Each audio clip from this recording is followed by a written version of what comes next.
और अब चलिए खबरों की शुरुआत करेंगे इस वक्त की बड़ी खबर के साथ। गर्भगृह में वीआईपी क्यों, बड़ा सवाल है। हाईकोर्ट पहुंचा महाकाल मंदिर में प्रवेश का पूरा मामला। गर्भगृह में प्रवेश, वीआईपी दर्शन पर रोक की मांग की गई है। गर्भगृह में वीआईपी के नाम पर प्रवेश ना दिया जाए। आम श्रद्धालु नहीं कर पाते गर्भगृह के दर्शन। नेता और वीआईपी के आसानी से दर्शन कर लेने की यहां पर बात कही गई है। याचिका में दर्पण अवस्थी ने हाईकोर्ट में याचिका दायर की है, तो महाकाल मंदिर ट्रस्ट समिति को पक्षकार बनाया गया। प्रदेश सरकार, एसपी, कलेक्टर भी पक्षकार है और हाईकोर्ट ने फिलहाल सुरक्षित रखा है फैसला। गुरुवार को मामले में अगली सुनवाई होगी। तो उज्जैन में महाकालेश्वर मंदिर में आम श्रद्धालुओं के लिए गर्भगृह में प्रवेश पर रोक और नेताओं, वीआईपी और प्रभावशाली लोगों के विशेष प्रवेश को लेकर मामला अब इंदौर हाईकोर्ट पहुंच चुका है। याचिका में सवाल उठाया गया है कि दूर दराज से आने वाले लाखों भक्त बाहर से ही बाबा महाकाल के दर्शन करने को मजबूर हैं, जबकि नेता और वीआईपी आसानी से गर्भगृह में प्रवेश पा रहे हैं। हाईकोर्ट ने मामले की सुनवाई के बाद फैसला सुरक्षित रखा। अब मामले में अगली सुनवाई गुरुवार को होगी, लेकिन इस पूरे मामले के बाद ही सवाल यहां पर कई तरह के पैदा होते हैं। ज्यादा जानकारी के साथ सहयोगी उज्जैन से ललित जैन जुड़ चुके हैं और इंदौर से सहयोगी तनुश्री देसाई जुड़ चुकी हैं। सबसे पहले ललित, आपकी ओर आना चाहूंगी। एक बहुत ही सही सवाल, सटीक सवाल यहां पर उठाया गया है कि आखिर गर्भगृह में वीआईपी क्यों उन्हें एंट्री मिल रही है, और इसी को लेकर याचिका। जी, सबसे पहले मैं आपको बता दूं, 4 जुलाई 2023 में गर्भगृह में प्रवेश प्रतिबंध कराया था। उस समय सावन की सवारी में भीड़ को देखते हुए, लेकिन ये सिर्फ 1 महीने के लिए प्रतिबंध लगाया गया था। बाद में इसको हमेशा के लिए कर दिया गया है, क्योंकि महाकाल लोक में श्रद्धालुओं की संख्या 1 से 1.5 लाख लोग आने लग गए। तो प्रशासन का कहना था कि ये संभव नहीं है इतने लोगों को दर्शन करवा दें।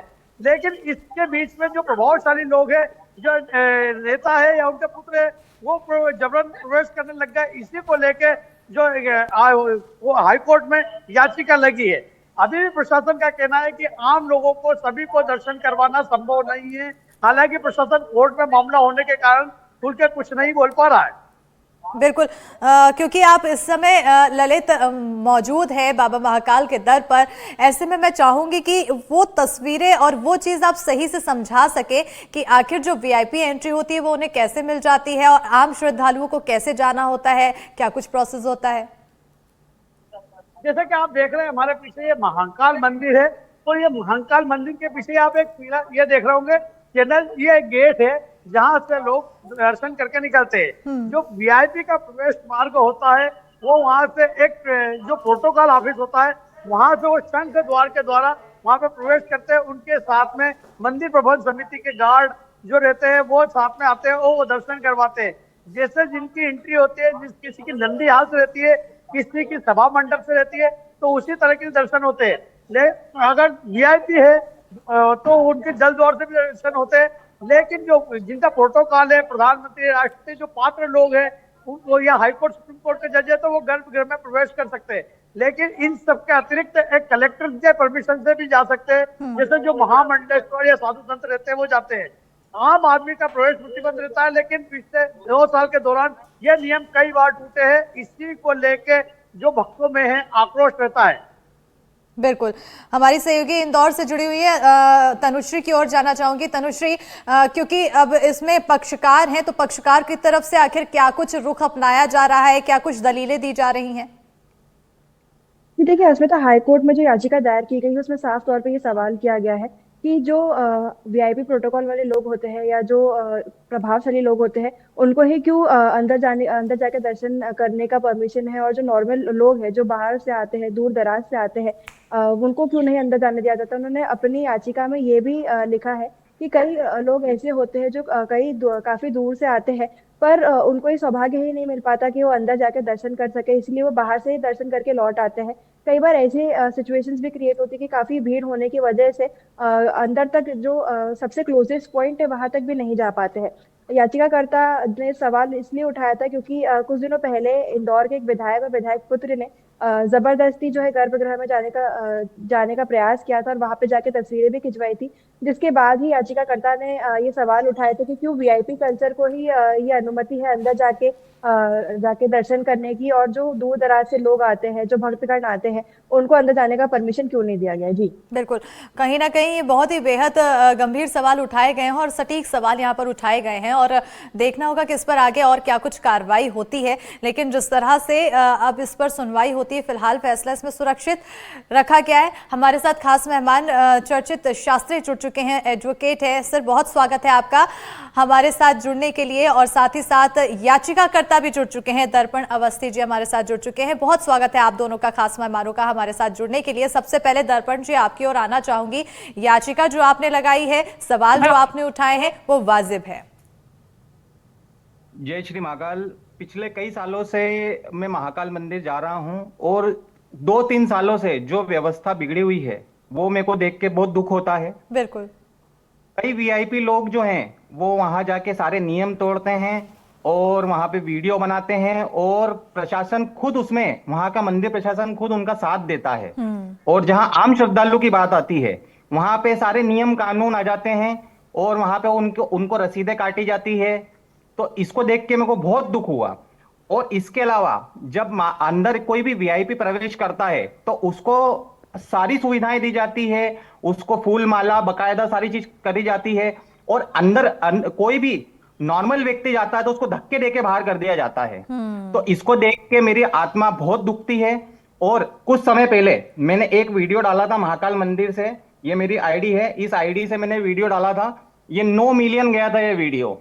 और इस वीडियो में मैं कमेंट का जवाब अभी भी नहीं दे पा रहा हूं। लोगों को इतने कमेंट आते हैं कि बाबा भैया ये एक बार आप कोशिश करिए, हम आपके साथ में हैं, और दर्शन आप चालू करवाइए, हम पूरा आपका साथ देते हैं। लेकिन प्रशासन जो है, मैंने इस वीडियो को हर जगह, नेता नगरी में सब जगह प्रयास करा कि कुछ न कुछ अपन प्रयास करके मंदिर के कानों तक अपन खबर पहुंचा पाए कि लोगों इससे करें, लेकिन कुछ भी नहीं हो पा रहा है, सारी चीजें व्यर्थ हो रही है। इसलिए आखिरकार मैंने मेरे सलाहकार साथ में जो हैं एडवोकेट साहब, उनसे बात करी, और आखिरकार हमने कोर्ट का दरवाजा खटखटाया है, और मुझे पूरा विश्वास है कि इसे हमारे फेवर में ही आएगा। मेरा एक छोटी सी चीज का मेरा, और मैं आपसे बोलना चाहूंगा, मंदिर प्रशासन बार बार एक चीज बोलती है कि बहुत भीड़ है मंदिर में, बहुत भीड़ है। तो क्या मंदिर में कहीं पे दूसरी जगह 12 ज्योतिर्लिंगों में भीड़ नहीं होती है? ओमकारेश्वर जैसी छोटी जगह में जब व्यक्ति 7 से 8 घंटे लाइन में लग के दर्शन कर सकता है, या 4 से 5 घंटे में दर्शन कर सकता है, काशी विश्वनाथ जैसी जगह में जब 4 से 5 सुबह दर्शन हो सकते हैं, तो क्या महाकाल जैसे इतनी बड़ी जगह में क्या दर्शन नहीं हो सकते हैं? और नियम संविधान सबके लिए बराबर है। यदि आप सबको रोक रहे हो तो सबको रोकिए, और नहीं रोक सकते हो तो सबके लिए बंद कर दीजिए। बिल्कुल, बहुत ही अच्छी बात आपने कही है कि नियम और संविधान सबके लिए बराबर है, और अगर कोई नियम रखा गया है तो सभी को वो नियम फॉलो करना चाहिए। वीआईपी कल्चर को नो बोलना चाहिए। हमारे साथ चर्चित शास्त्री जी भी जुड़े हुए हैं। अब क्योंकि याचिका पहुंच चुकी है, कोर्ट तक पूरा मामला पहुंच चुका है, आगे क्या कुछ लगता है कि कैसे इस पूरे मामले में कार्रवाई आगे हो सकती है, कोर्ट की तरफ से क्या रुख देखने को मिल सकता है? आपको क्या पॉजिटिव एस्पेक्ट्स नजर आ रहे हैं और नेगेटिव एस्पेक्ट्स क्या है सर? ये हमारी जो याचिका है, हमारी याचिका में हमने सभी मुद्दे माननीय न्यायालय के समक्ष रखे हैं, और न्यायालय द्वारा हमने हमारे पक्षों से हमें उम्मीद है कि हमें न्यायालय हमारे पक्ष में फैसला देगा। हमने न्यायालय को बताया कि किस प्रकार से मंदिर प्रशासन भेदभाव करता है। लोग हरिद्वार से हजारों किलोमीटर दूर से जब आते हैं यहाँ पे, और हजारों किलोमीटर दूर से आने के बाद यहाँ पर जो श्रद्धालु हैं वो पैदल चलकर आते हैं, और उनके साथ जो भेदभाव किया जाता है, व्यापारी नेता पुत्रों को जो अंदर बिठाया जा रहा है। तो हमने माननीय उच्च न्यायालय से निवेदन करा है कि इसमें जो भेदभाव है इसको खत्म किया जाए। माननीय न्यायमूर्तियों द्वारा सभी पक्षों को सुना गया। हमारे पक्ष से हमें विश्वास है, न्यायमूर्ति सहमत है, और हमारे पक्ष में जल्द से जल्द फैसला होगा। बिल्कुल, जल्द से जल्द फैसले की यहाँ पर उम्मीद की जा रही है। दर्पण साहब, आपकी ओर आना चाहूंगी, क्योंकि आपने सवाल बहुत ही अच्छा उठाया है। आखिर आपको इसमें सपोर्ट किसका किसका मिल पा रहा है? और तस्वीरें हमने भी कई ऐसी देखी थी जहां पर जब आम नागरिक पहुंचते हैं, श्रद्धालु पहुंचते हैं दर्शन के लिए, तो उनके साथ हाथापाई भी होती है। ये क्या अक्सर होती हुई नजर आई है? कितनी ज्यादा परेशानी वहां पर लोगों को झेलनी पड़ती है?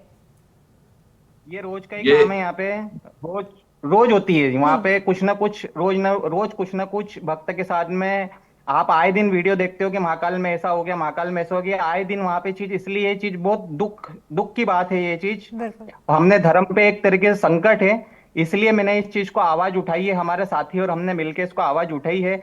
मैंने कई कुछ जगह कोशिश करी कि मैं प्रशासन से किस प्रकार से लड़ पाऊंगा, लेकिन अंततः मुझे प्रशासन से ही लड़ना पड़ेगा। बाबा महाकाल मेरे साथ में है, मुझे पूरा विश्वास है, उनने मुझे प्रेरणा दी है, उसी प्रेरणा से मैं आगे बढ़ रहा हूं। और मुझे पूरे जितने भी शिव भक्त हैं उनका पूरा सपोर्ट मिल रहा है। मेरे पास कमेंट्स आ रहे हैं जिनका मैं कई कमेंट्स का जवाब नहीं दे पा रहा हूं, लेकिन मुझे पूरा विश्वास है कि न्याय हमारे पक्ष में ही होगा। और यदि न्याय में यदि किसी प्रकार का कोई पक्ष नहीं होता हमारा, तो हमारी आगे की भी तैयारी है, हम इस लड़ाई को जारी रखेंगे।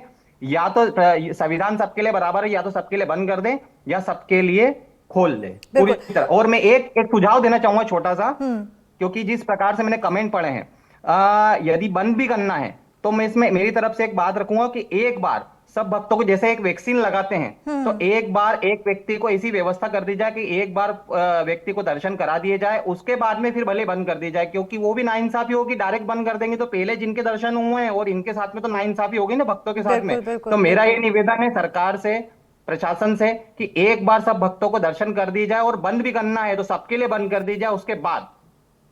बिल्कुल। शास्त्री साहब, आपकी ओर आना चाहूंगी, क्योंकि प्रशासन की ओर भी रुख किया गया, मंदिर समिति से भी बातचीत की गई, क्या कुछ रुख रहा उनका, और इसके अलावा कोर्ट से आखिर क्या कुछ उम्मीद? प्रशासन द्वारा न्यायालय को गुमराह किया गया है। प्रशासन द्वारा न्यायालय को कहा गया कि कलेक्टर की अनुमति के बिना कोई व्यक्ति नहीं जाता है। तो हमने माननीय न्यायालय के समक्ष हमने बताया कि हमने सूचना के अधिकार में सभी व्यापारियों, नेता पुत्रों, जो जिस दिनांक को वहां पे मंदिर में गया, उसकी हमने एक आरटीआई के तहत जानकारी मांगी, जिससे मंदिर प्रशासन द्वारा जवाब दिया गया कि हम संधारित नहीं, हम इसमें जवाब नहीं दे सकते। जिससे स्पष्ट होता है कि मंदिर प्रशासन अपना हाथ उसमें खींचना चाहता है। और हमने न्यायालय को बताया कि किस प्रकार मंदिर प्रशासन महाकाल को ही दो भाग में बांट दिया, एक नेताओं के महाकाल अलग कर दिया, एक भक्तों के भक्त अपने महाकाल आराध्य को 5 सेकंड नहीं देख पाता है और लगातार धक्के खाता है।